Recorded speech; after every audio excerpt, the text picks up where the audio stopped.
Atong oras la sa Help TV Cebu. Nya inyo nakita karon ang kani mga evidences sa methamphetamine hydrochloride o kaning shabu. O noon ang shabu nga gibada-bada nga dunay standard drug price value SDPV nga mabot sa 1,050,000 o 1,020,000 pesos worth of kaning shabu kaning nasagmin. Bana-bana nga 150 gramos no nga shabu mga igala na sagbit sa mga partiba sa Parian Police Station 1 sa pagpango ni Police Lieutenant Roland Amor kini subay sa pag-supervise ni Police Major Albert Clitorio ang hepe sa Parian na PNP nga may resulta sa pagkasakpit ni maong shabu. Sumon ni siya no ang maong shabu mga igala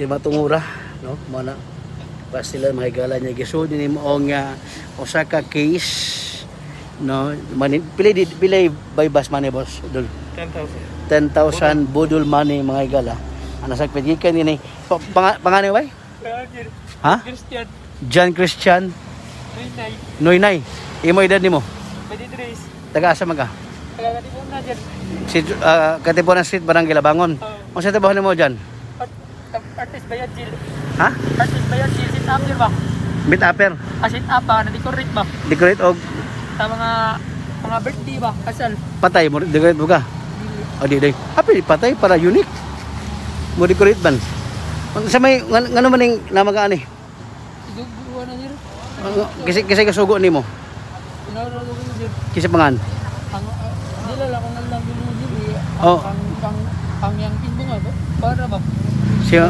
Papi Bird oh kana si Papi Bird sa ni ngana gwapo ni ha si Papi Bird gwapo ni mo at to ano mo nga nag-communicate ni Papi Bird ade dingay ko wala mong pagtik sa katuig ani sir okay ano sa may pamagi niya pag-communicate mag-chat mo mag-text unya pakupton pila may po imong komisyon komisyon nagatod ba 2,000 kada hatod so kapila ka hatod sa usa ka semana katulo so 6,000 na 6,000 uso ni panggatas ni pandayaper pila imong bata usa pila asawa nimo usa day nya usa ta ba sa mga asawa usa man pila imong bata pila edad imong bata bago pa nagwan nya usa man nga mapresyo mo ikaw niya ubay buhol magid eh oh nabagay panawagan sa imong asawa nimo ha padala ka og padalaw unya nagbasol karon basol gid mani mo unang basol mabani mo unang diragpan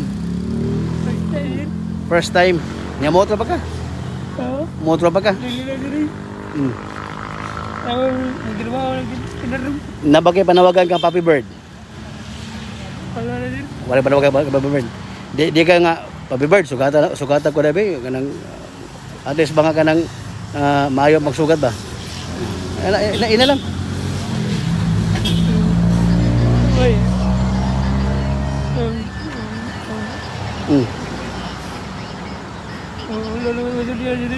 awan saldi sige so kapila magkanahadda ni Papi Bird katulo sir katulo ang una pila to kadagan una 100 ikaduha 200 dako to karo kani karon mo ni ron so mas dako ang ikaduha di ay wala ako gagubutingan na sir ingon kinilo daw wala kinilo sir ang uban na dispose na maor akon 100 na sir o sa pag-dispose mo ani kontak chat text nya aso mag-abot dira kilid lang sila masa babae lalaki ang imong kasugat say babae loy di masuk di magsila sa mong asawa ako makabaw akong pari siya na siya aso karon kihabaw na bulabog din ron pastilan mga igala Nakakuha ko, wala ba? Sige. Okay, salamat kay John Christian Noynay, no? Balitres, no? Ha? Sige. Salamat kay John. Si John Christian Noynay, no, mga igala. Mo ni ana segment kay Cebu diri mismo sa may diri sa kilig Dan Imus City Riverside banang Loreg sa Miguel atong Dagbay Subo. Kalabot sa kanina segment kay Cebu sa mga operatiba sa Drug Enforcement Unit sa Parian Police Station 1. Inyo higala, Benji Telisik sa Health TV Cebu. Mga bashers, may gabigay tanan. Salamat. God bless us all. Panihapon mo ha.